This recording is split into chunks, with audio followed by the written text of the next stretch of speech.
ఇప్పుడు నేను ఫ్రీగా అయితే డబ్బులు ఇయ్యా కదా, పని చేసే 10 మందిని బొట్టరా నేను వ్యాపారానికి పెట్టుబడి పెడతా. అప్పుడు నేను వ్యాపారస్తుని అవుతాను కానీ సేవకుడిని ఎట్ట అవుతాను? దానం చేసిన ఎట్ట అవుతాను? దానం అంటే ఏంటి? ఓ 10 లక్షలు ఇస్తా నువ్వు బతకరా అంటాం. ఎవడిస్తాడు? ఎందుకు ఇస్తాడు 10 లక్షలు ఫ్రీగా? ఎందుకు ఇవ్వాలా ఎవడైనా సరే? పోనీ అవతలోడు ఏం బాగుపడుతున్నాడు అని 10 లక్షల రూపాయలు తీసుకుని.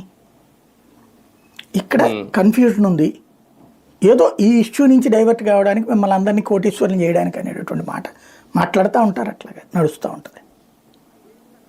ఐఏఎస్ అధికారులని ప్రజల్లోకి పంపించి ఒక ఫీడ్బ్యాక్ తీసుకోవాలనుకుంటున్నారా?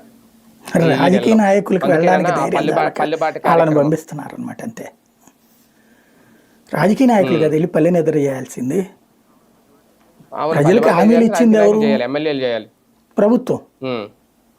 అధికార కూటమి ఎమ్మెల్యేలు అందరూ వెళ్ళండి, పల్లెల్లో నిద్ర చేయండి, వాళ్ళని అడగండి మీకు అన్నీ అందుతున్నాయి కదమ్మా, సంక్షేమం చాలా బాగున్నారు కదా, మీరు అందరూ ప్రశాంతంగా అడగండి.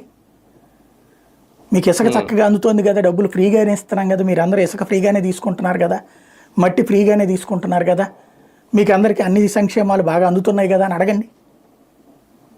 వాళ్ళని పంపించకుండా పాపం కలెక్టర్లు వెళ్ళి ఏం చేస్తారు అక్కడ కూర్చుని? అంటే ఒకటి సార్, ఇప్పుడు ఆ స్థాయి అధికారులు వెళ్తున్నారు అంటే కొన్ని సమస్యలు స్పాట్ లో పరిష్కారం ఇదివరకు కూడా జరిగినాయి కదా, ఎట్లాంటి ఏం పరిష్కారం అవుతాయి?